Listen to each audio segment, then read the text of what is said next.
Freedom Ranger chicks have pretty much outgrown their brooder, so they're fixing to go out.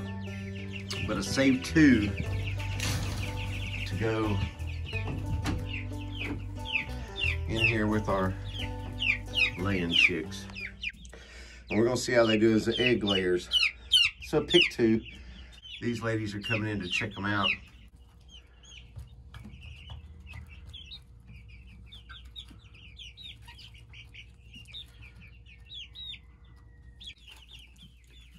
These girls decided they're gonna go scratch around. These 2 will be all right. They got a feed, they got water. 2 older hens. They've about stopped laying. They spend a lot of their day out here. And here's our automatic water. Now it's not a thing of beauty, and I gotta trim this up. We've had this for several years. You can kind of see the bottom there. Basically, this is set up to where rainwater can get in here, and it does knock a few things off these trees. So this catches the majority of it so that it doesn't get too bad. We don't want dirty water. If the water starts getting dirty or stagnant, then I've got a drain here where I can drain it out and refill it, but it lasts for a long time. I don't have to worry about it. We've got it tapped right there with some PVC pipe and some nipples. And this actually is filled in. We got to dig it out a little bit to make sure that they have plenty of room to get in there and water. But anyway, we've got those nipples there, and that pipe's ran on the outside of the pen, and the nipples stick through so they can't roost on it and break it. And we've had this for about 7 years.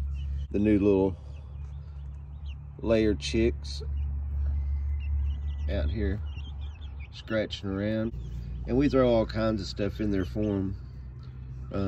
Hang stuff from the wood up above so that they can play with it. They're looking good, nice and healthy. There we go. There's the guard dog. She's clearing the way for me. We got a burn pile, some stuff there. Got a burn. Low boat. Need to be out catching some crappies. So what I've got down here is my Redneck Chicken Tractor. Since we're not raising these for really profit, these are for our freezer. I tried to devise the least expensive thing that I could come up with, and we had an old trampoline frame here. Put chicken wire around it. Now the way this trampoline frame is shaped is different than that one where it's got straight legs. That one's got straight legs. That one would be easy to do.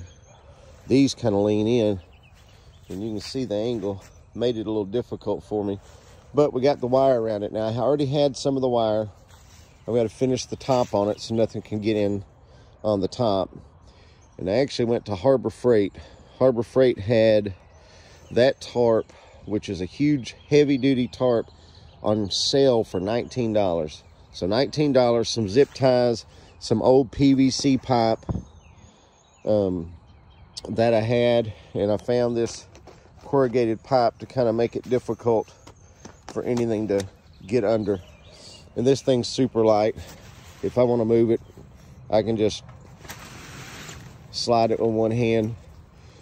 So I'll finish covering this with some chicken wire so they can get plenty of sunlight and everything.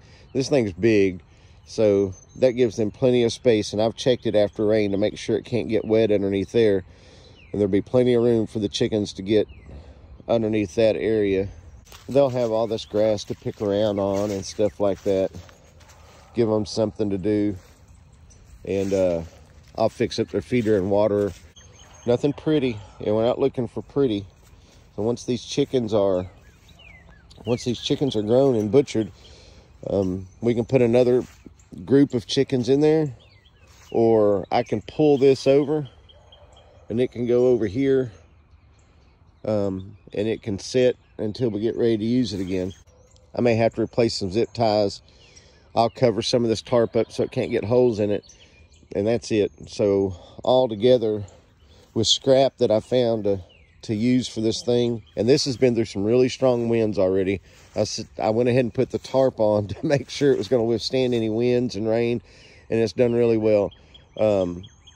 So all of this was scrap except for one roll of the chicken wire. Some of it I found, and we're looking at total with zip ties, the tarp, and the chicken wire. I got $50 in this thing. So just use scrap. That's what you got to do as a homesteader, as country boys. You got to find what's going to work. I mean, you got to think these chicks, once they get in here, they're going to be in here for 2 or 3 months, and then they're freezer. There's no sense in spending hundreds of dollars for your meat chickens if you don't have to.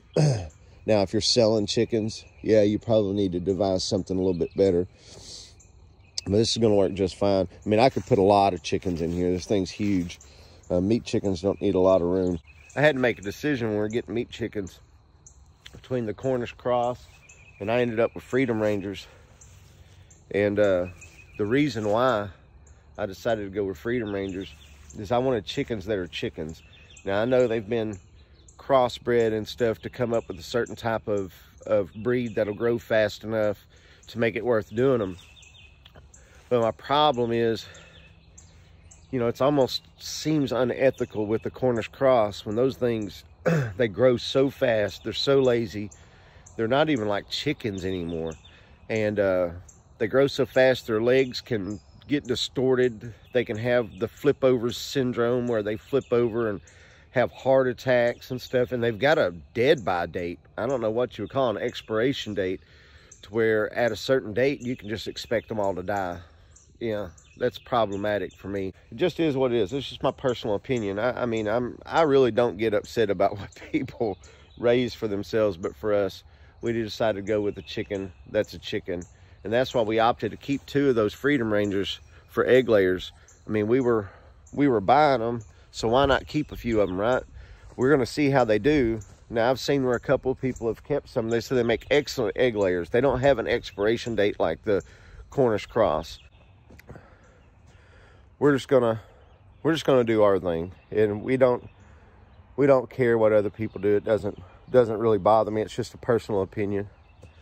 So we're going to do us. So we'll get that chicken tractor finished up, and just stick with me. We're gonna show you in use. Let me get that water and stuff fixed. I'll show you what we get going. So I gotta go up here and feed the pigs, so y'all can come with me if you'd like. Pepper's taking a detour until she finds out. Yep, now she knows it's pig time, so she loves the pigs. All right, see what we got. Oh, Remington, you know he's ready. All right, buddy, I'll get you some feed first. Here, let me have your pan. All right, we still don't have his. I gotta get his feed situation set up different.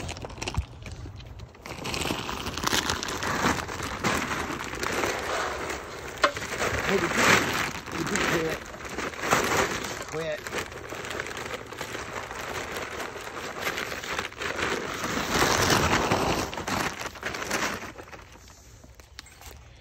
All right, it's pigging out.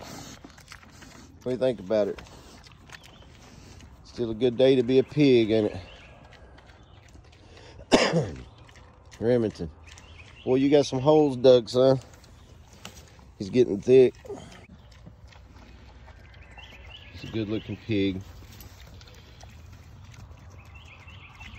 He uses this area over here for his poop. That's, if you don't, it's his pig potty.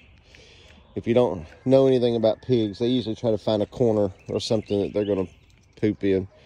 And I always like to check their feces every day to make sure they're not having any issues. So it's always a good thing if you got animals, check their feces if you get a chance. See what the girls are doing.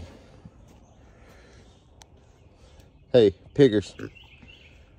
Piggers, what are y'all doing? The girls go back here And they've got 2 different corners. It's all the way on the other side of the pen. This pen here is a little over 10 feet wide and over 20 feet long. And then instead of putting their house inside the pen to take up any space, this is put on the outside. And you can see it's pretty large inside.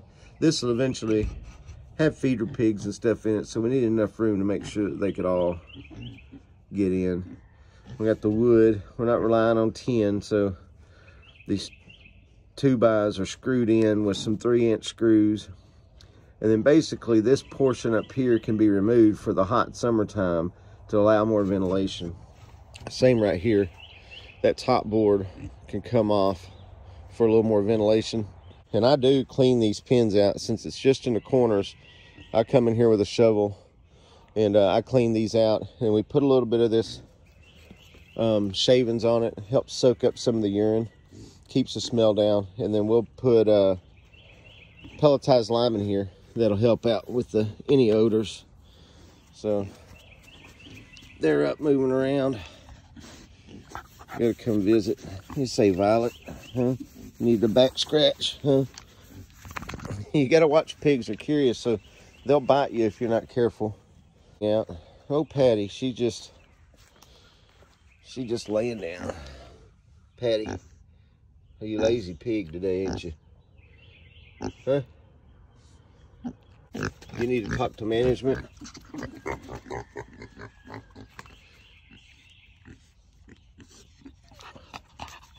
Huh? You got a complaint too? What's your complaint? The continental breakfast is not as good as it was advertised, huh? Huh? Don't you bite me. Huh? Get a little pig scratch. Hmm.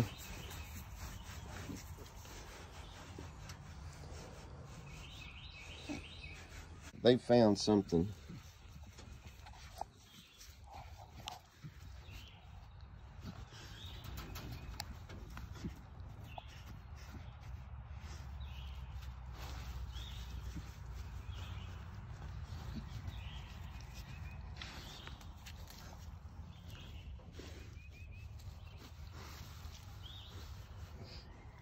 They found something that's good down in there. And that's what pigs do.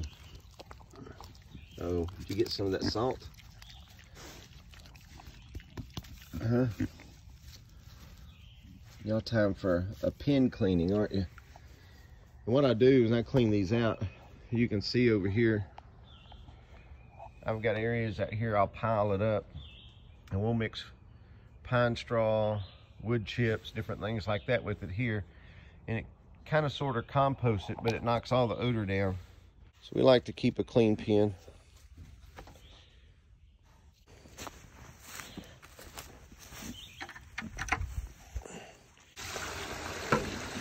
Some fresh, clean water.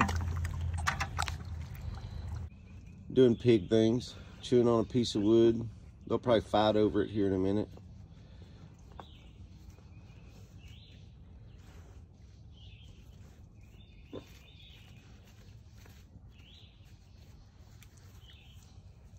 There's their ball there.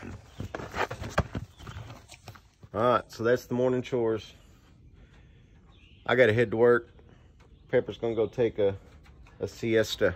So appreciate you watching.